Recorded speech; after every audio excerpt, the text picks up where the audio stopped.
আপনাদের সকলকে অনেক অনেক প্রীতি ও শুভেচ্ছা জানাই।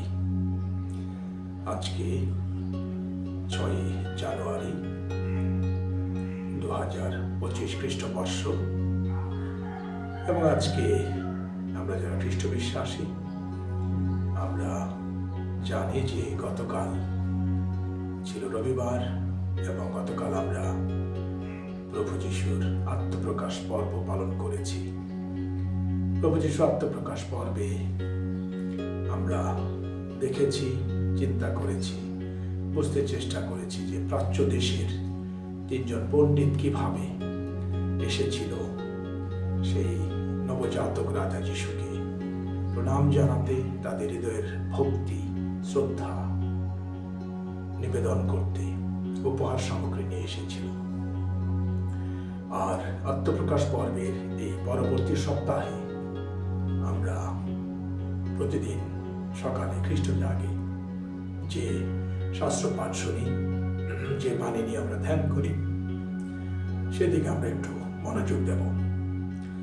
আজকে আত্মপ্রকাশ পর্বের ঠিক পরের দিন সোমবার আমরা মঙ্গল সমাচারে শুনেছি মথি লিখিত মঙ্গল সমাচার, যেখানে মথি বলছেন যে যিশু তার প্রচার কাজ শুরু করেছেন।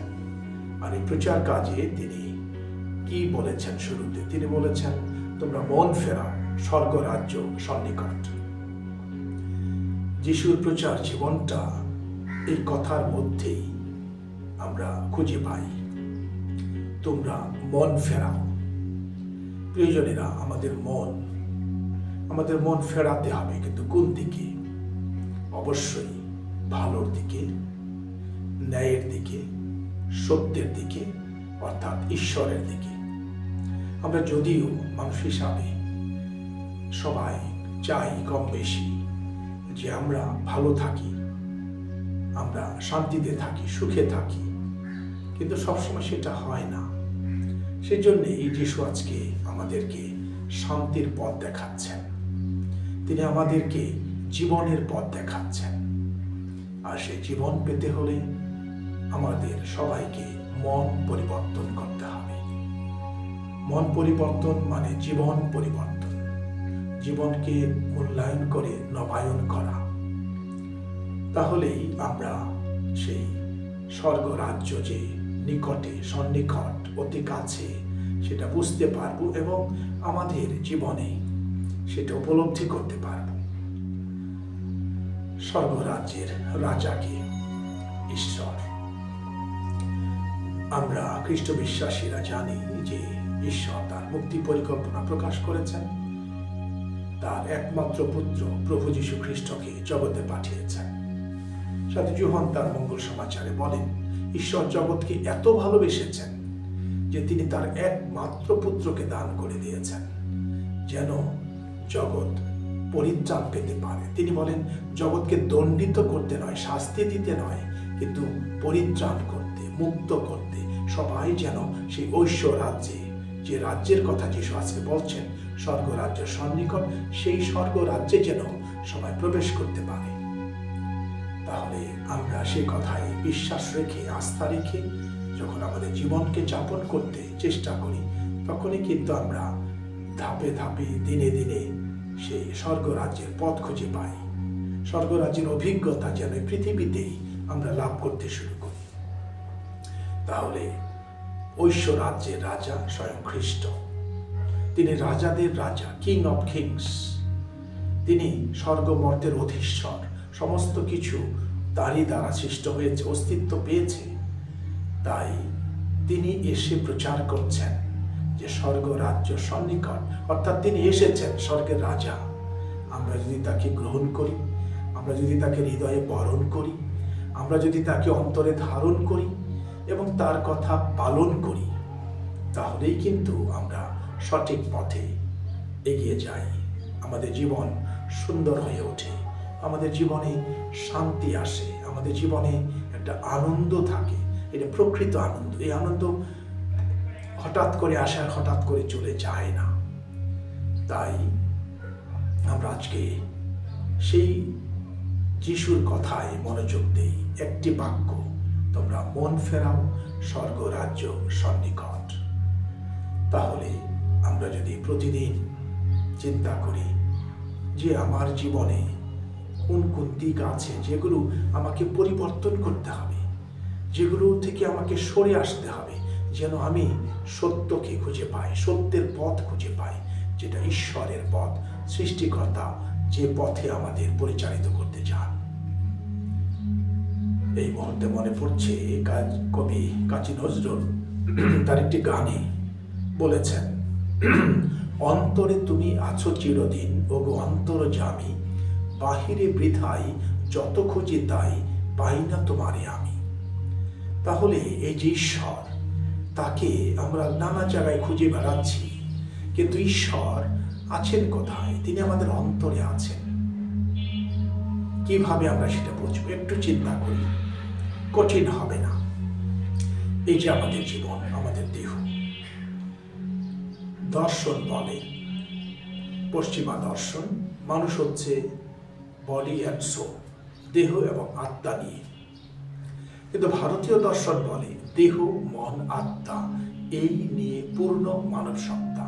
অর্থাৎ আমাদের মানুষ হিসাবে দেহ, মন এবং আত্মা এই তিনের সমন্বয়ে আমরা পরিপূর্ণ মানুষ। তাহলে সেই জন্য আমাদের মন পরিবর্তন করতে হবে। কেন?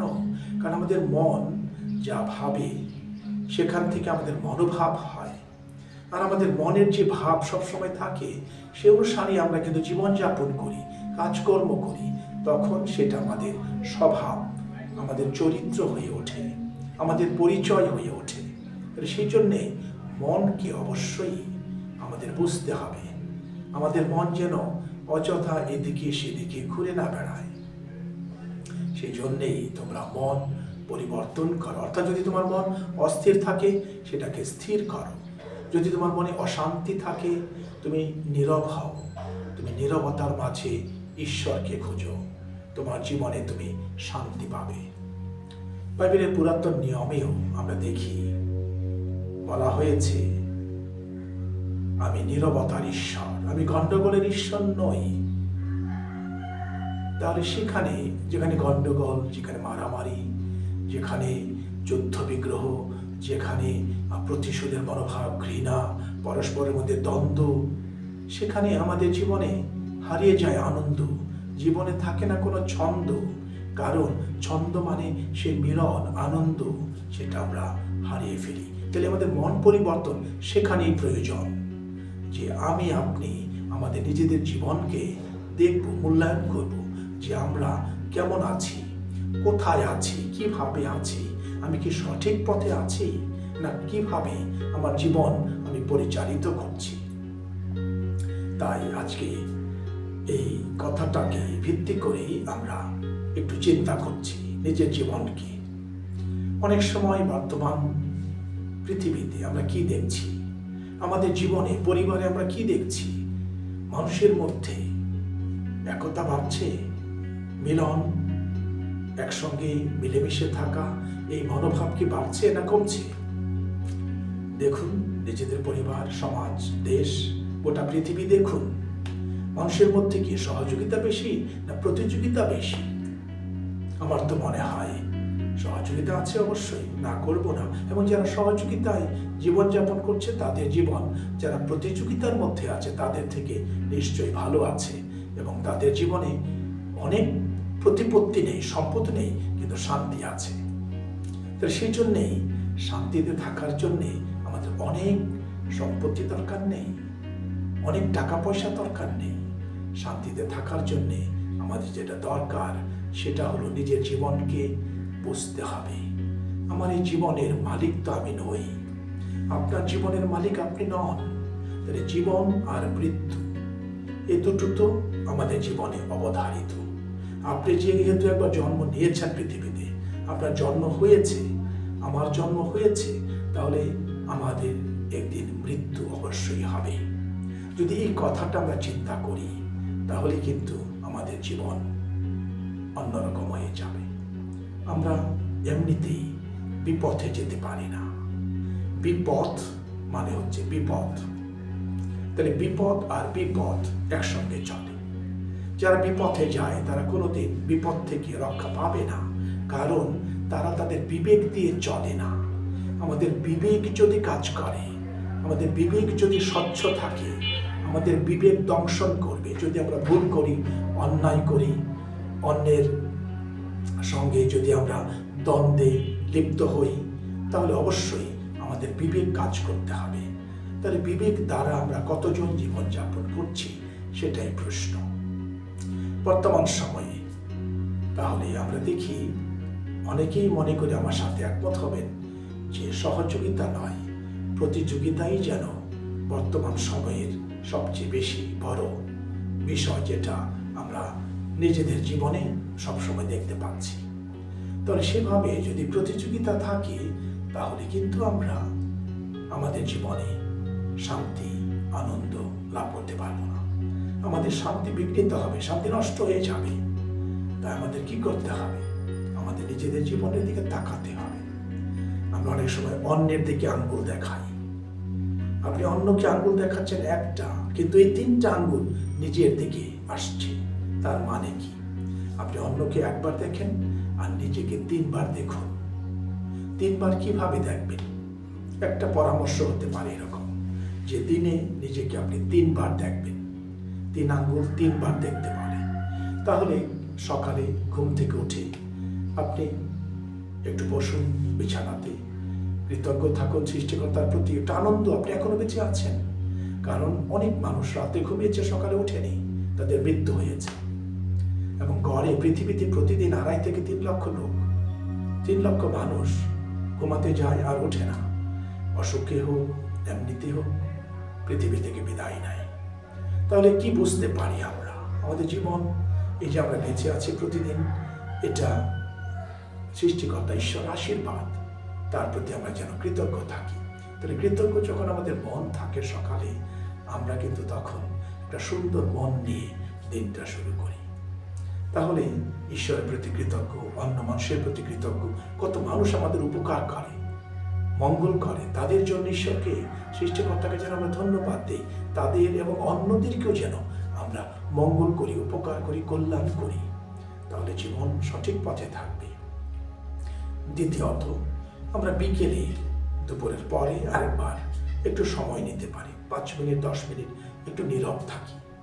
যে এই যে কয়েক ঘন্টা আমি আজকে দিন কাটালাম, কি করলাম, কি কথা বললাম, কি চিন্তা আসলো আমার মধ্যে, আমি কাদের সঙ্গে কাজ করছি, কি কাজ করছি, কাদের সঙ্গে মেলামেশা করছি, জীবনটা কেমন হচ্ছে, কেমন ভাবে চলছে। এই যে কয়েকটা প্রশ্ন নিজেকে করা, তাহলে সেখানে বুঝতে পারবো। যদি সঠিক থাকি ভালো, যদি সঠিক পথে না থাকি, তাহলে মন পরিবর্তন, জীবন পরিবর্তন প্রয়োজন। তাহলে জীবন পরিবর্তনের জন্য জীবনকে মূল্যায়ন করতে হয়, জীবনের দিকে তাকাতে হয়। সেই জন্যই 1 আঙ্গুল অন্যের দিকে আর 3 আঙ্গুল নিজের দিকে। তৃতীয়বার আমরা এই কাজটি করতে পারি যখন দিন শেষে সন্ধ্যা হয়ে আসে, রাতের বেলা ঘুমাতে যাবেন, তার আগে পরিবারের সবাই একটু বসুন, সবাই একটু নীরব থাকুন, প্রার্থনা করুন, একটু সুন্দর পরিবেশ করুন পরিবারের মধ্যে, একটু নীরবতার পরিবেশ, একটু শান্ত পরিবেশ। আপনি শান্তি চান, কিন্তু পরিবারের শান্ত পরিবেশ নিয়ে কি করে শান্তি আসবে বলুন? এটা কি সম্ভব? আপনি জোরে জোরে বাজনা বাজাচ্ছেন, টেলিভিশন চাচ্ছেন, চারিদিকে গন্ডগোল, তাহলে কি করে আপনি শান্তি পাবেন? বাইরে অশান্তি, ভিতরে প্রবেশ করছে, ভিতরকে অস্থির করে দিচ্ছে। আর এখন তো আরেকটা আছেই, অনেক পরিবারে, অনেক জায়গায় আমরা দেখতে পাচ্ছি, বড় হোক, ছোট হোক, ছেলে মেয়ে হোক, সবাই যেন ব্যস্ত এই যন্ত্র নিয়ে, মোবাইল ফোন। হয় মেসেজ করছে, তা না হলে এটা নিয়ে ফেসবুক দেখছে, সমস্ত কিছু নিয়ে যেন তার একটা অস্থিরতার মধ্যে অনেকে থাকে। অবশ্যই আমি বলছি না এগুলো ভালো নয়। আমাদের ভালোটা দেখতে হবে, ভালোটা খুঁজতে হবে, ভালোটা বুঝতে হবে। যেটা আমাকে শান্তিতে নিবে, শান্তি দিবে, সেটা আমি খুঁজব। আমি নিজে যদি অশান্তি ভিতরে নিয়ে আসি, কি আমাকে শান্তি দিবে? এটা সম্ভব না। তাহলে যে চ্যানেলটা আপনারা দেখেন, এটার নাম হচ্ছে পিসফুল লাইফ, শান্তিময় বা শান্তিপূর্ণ জীবন।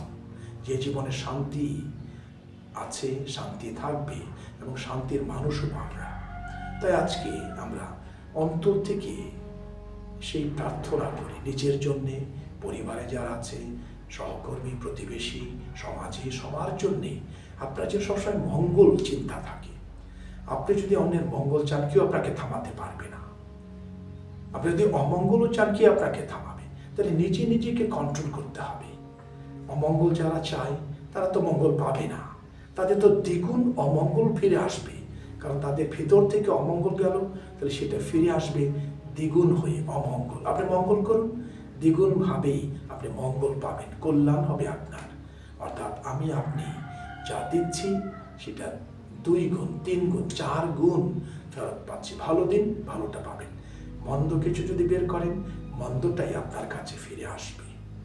তাই পিসফুল লাইফ, শান্তিময় জীবন আমরা সবাই চাই। যিশুর জন্মে কি হয়েছিল? রাখালদের কাছে পবিত্র বাইবেলে কি বলা আছে? ঊর্ধ্বলোকে পরমেশ্বরের জয়, ইহলোকে নামক শান্তি প্রতিটি মানবের অন্তরে। তাহলে প্রতিটি মানুষের অন্তরে শান্তিরাজ খ্রিস্ট আছেন। তাহলে ওই যে বললাম, যিশু বলেছেন ঐশ্ব রাজ্য সন্নিকট। তাহলে তিনি স্বর্গমর্তের রাজা, তিনি আমাদের অন্তরে আছেন, তিনি ঈশ্বর। তাহলে ঈশ্বর হচ্ছেন আত্মা। আত্মা আমাদের জীবনে, আমাদের দেহে না থাকলে আমরা মৃত। তাই ঈশ্বর আমাদের জীবন দেন, আমাদেরকে তিনি বাঁচিয়ে রাখেন। আত্মা অনশ্বর, মরবে না। সাধু পৌল বলেন করিন্থীয়দের কাছে পত্রে, দেহ যখন আপনার নিঃশ্বাস বন্ধ হয়ে যায়, আত্মা যখন দেহ ছেড়ে চলে যায়, এই দেহ সমাধি দেবার জন্যে সবাই ব্যস্ত হয়ে পড়ে। কখন মাটি হবে এই প্রশ্ন সবার মনে। তাই আমরা কি নিয়ে বাহাদুরি করব, কি নিয়ে অহংকার করব? যদি শান্তি চাই, শান্তির মানুষ হতে চাই, আমাদেরকে নিজের জীবনের দিকে বারবার তাকাতে হবে, নিজের জীবনকে নিয়ে মূল্যায়ন করতে হবে, নিজের জীবনকেই সেই পরিবর্তন করতে হবে। তোমরা মন ফেরাও, স্বর্গরাজ্য সন্নিকট। তাই আমরা যেন চেষ্টা করি, প্রতিদিন নিজেকে মূল্যায়ন করি, প্রতিদিন এই চোখ বন্ধ করে অন্তরের দিকে তাকাই। আপনি অন্তরে হাত দিবেন, বুকে হাত দিয়ে দেখুন। আপনার শ্বাস বন্ধ হলে, হার্ট বন্ধ হলে আপনার জীবন শেষ হয়ে যাবে। তাই আমরা যেন বেঁচে থাকি চিরদিন, চিরকাল। আত্মা অমর, এই আত্মা অমর, আত্মা বেঁচে থাকবে। ঈশ্বর আত্মা, তিনি আমাদের জীবন দেন। তাহলে এই আত্মার মিলন হবে পরমাত্মার সাথে। আমাদের জীবনটা সুন্দর হোক, আমাদের জীবনটা শান্তিময় হোক, আমাদের জীবনটা আনন্দের হোক। এমনি এমনি হবে না। আমরা সবাই যদি চেষ্টা করি, সহযোগিতা আনে মিলন এবং আনন্দ। প্রতিযোগিতা সৃষ্টি করে দ্বন্দ্ব, অন্যের সঙ্গে বিভেদ বিচ্ছেদ। প্রতিযোগিতা নয়, আসুন সহযোগিতায় আসি। অন্যের সঙ্গে দলাদলি নয়, আসুন একতায় আসি। অন্যের স্বার্থে অশান্তিতে নয়, আসুন শান্তিতে মিলেমিশে মিলনে জীবন যাপন করি। মিলনে আনন্দ, জীবনে ছন্দ, সেটাই যেন হয় আমাদের সকলের পছন্দ, সকলের চাওয়া আর ঈশ্বরের কাছ থেকে পাওয়া। সেই শুভকামনা, সেই প্রার্থনা আমরা পরস্পরের জন্যে আজকে রাখি।